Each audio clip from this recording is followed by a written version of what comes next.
opportunity to say that while it was believed that our nation had been ready to climb that last Hillary to gender equality, Americans wasn't ready.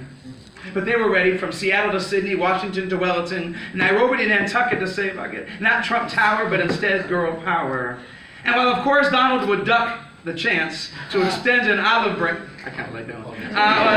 Would duck the chance to extend an olive branch while the branches of government have been covered even more with green of greed and envy. These nasty women showed that they weren't apprentices in being fired up for the movements. Supported by progressive men, not there as their protectors or providers, but as witnesses to their profound voices that have always led social change. Even, check it, when the history books gave credit to men for passing a few bills when the women had greater sense and banking on the people's ability to invest in their futures. So women, I owe you for the times y'all had to lay away the right to cash in on social progress because you were too busy paying it forward by making uncompensated deposits into the movement while men were focused on being asset-driven, making personal withdrawals and running to the Capitol, showing interest in speaking about profit rather than hearing your profit-like ideas. You see, Sojourner spoke the truth. Fannie Lou's words put the hammer down against injustice. Murley was not silent in fighting seemingly forevers. The glory of so many legendary sisters and mothers like Joan, Betty, Sandra, Susan, and Winona, and yet where are the federal holidays or buildings named after women? And so the women boldly held a march in January. But what now?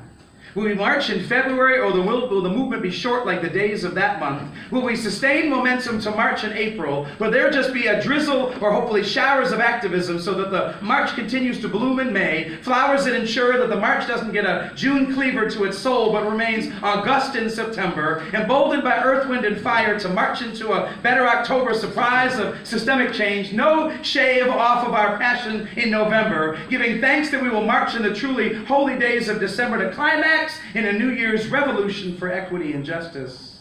So the women boldly held a march in January.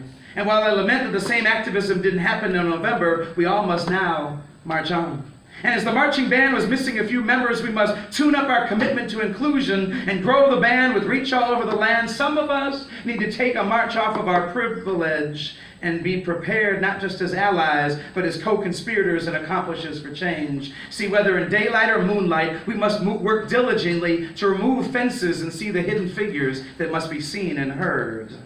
And while we are correct to be angry with folks who chose bigotry over being bigger as we, let the rhythm of our march get you inspired to be loving enough to know that it's not sufficient to be right, we must be righteous in our approach. I drove 13 hours overnight to vote with my mom for what we just knew would be the first woman president.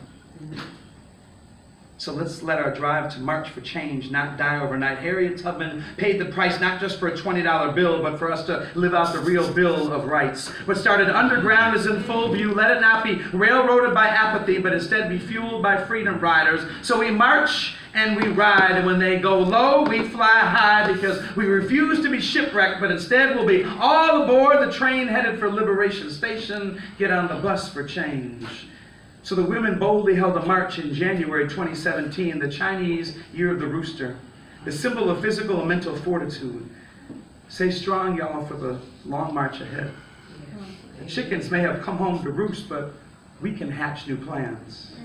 We will not let him or others make America hate again.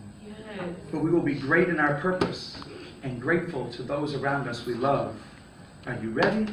Let's march. Ready.